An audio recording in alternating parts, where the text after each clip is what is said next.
actually seeing hail in their areas. That's right. We do have a number of reports of hail. The storms were over Wilkes County, now moving into Yadkin and Surry County, and that's where we're seeing the hail right now. We'll also have a storm that's over Iredell that will likely bring some hail east into Davie County. So now's the time to prepare for large hail that could be moving into the Triad out of the foothills. There is High Point University today. You see the clouds out there, and haven't had much rain as of yet, but there will be a few thunderstorms popping up. We've got big changes on the way. It includes the showers and thunderstorms, which are severe in spots tonight, but also a much colder, wet Friday and Saturday. And then for Sunday, showers are possible in the morning. The temperatures are way up there in the 80s today, and we've got some real cold air coming in and cold air upstairs, which is contributing to the hail part of this storm. And that's been most of our reports so far. Until 10 o'clock, we've got a severe thunderstorm watch. So you see the counties, Stokes and Rockingham, as well as Surry, Yadkin, and Wilkes. Forsyth and Guilford not included in the watch. There could be an isolated severe thunderstorm, but right now it looks like it's focused just to the west and to the north.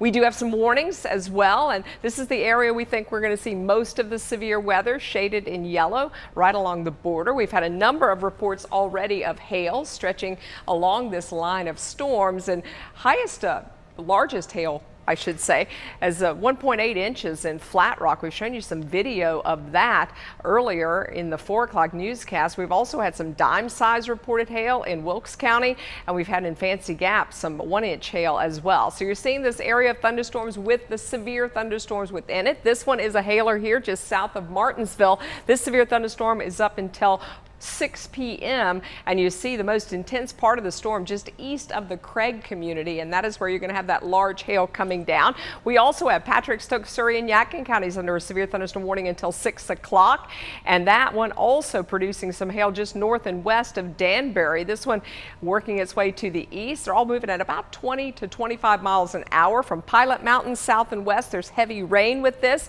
and then here's our other severe thunderstorm warning over Iredell County, which is going to be moving east and potentially into the western part of Davie County here over the next half an hour or so, crossing over I-77, and that one does have some hail with it too.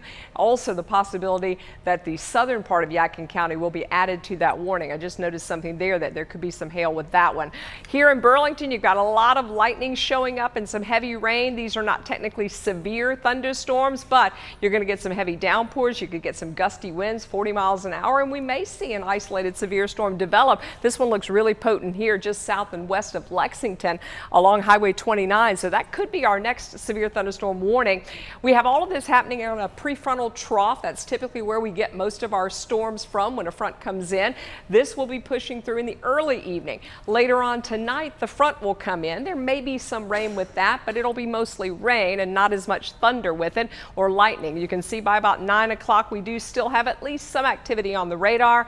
And then that front is going to come to a screeching halt very close to us, and we are going to see some real heavy rains and temperatures falling during the day tomorrow. So we may start off around 60, but notice that by lunchtime we're in the 40s, and it is a cold rain for most of the day on Friday. So you'll want to have some indoor plans.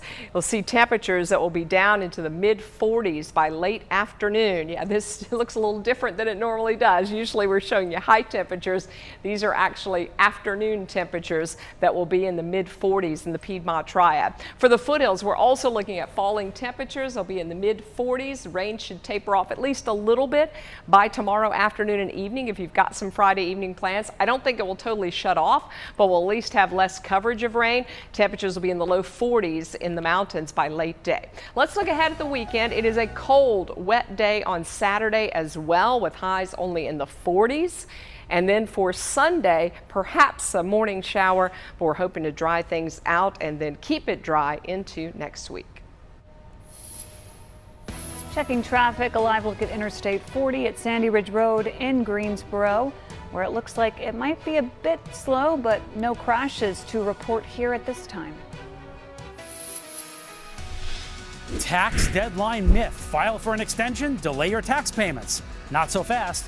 Rawson Reports getting you the facts before you get hit with big penalties.